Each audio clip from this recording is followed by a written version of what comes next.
So you guys are both pitchers. When you're out recruiting, what are you looking for in a pitcher, in an athlete? I think, well, it's different for every coach, but I think that both of us, we've been around the game long enough to see potential in people. A lot of times what I will do is I mark down swing and misses for pitchers or hard hit balls and stuff like that, because I can be watching a pitcher for 7 innings. I'm like, oh, she's doing pretty good. And then I'll watch her again and it's like hard hit, hard hit, hard hit, hard hit. Mm-hmm. So, and it's one of those things where you kind of lose your memory of it a little bit.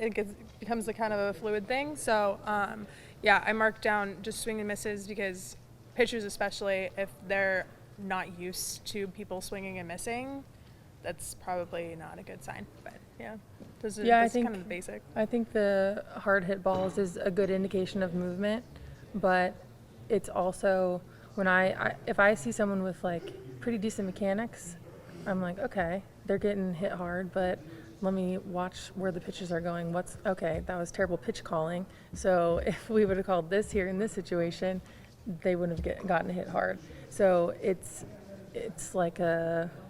challenging for us to watch people for maybe 5 games and say, okay, I want them after 5 games. That's hard.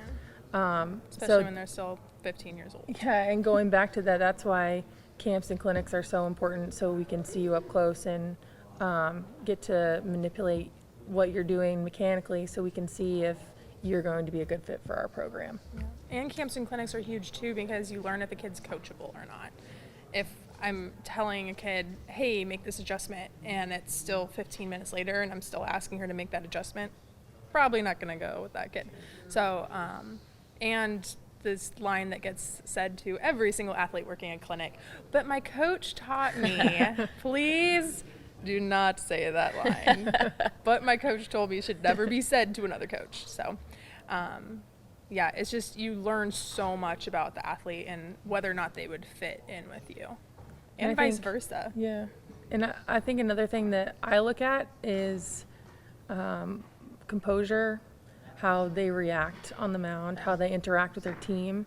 If someone is confident, or if they have bad body language after they get hit hard a couple times, or if they get back at it the next pitch and they're just competing. I think that's huge, because there's so many times to fail in our game. So just being able to compete. You can always tell when it's a competitor on the mound, always.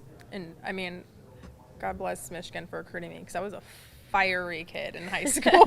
Like, I was a piece of work, and in college too, but I guess that's not a deal breaker for me. And I've been out on the recruiting trail before and said, hey, I'm looking at this kid or whatever, and I'll have their travel ball coach say, like, she's got a bit of an attitude problem, and I don't know if I'm like stubborn enough to think that I was like, I could handle her. So that's not a deal breaker for me. It's the other stuff, how you treat your coach, how you treat your teammates.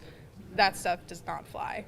I mean, if your dad is still carrying your bat bag when you were 16 years old, you're going to red mark really fast through your name.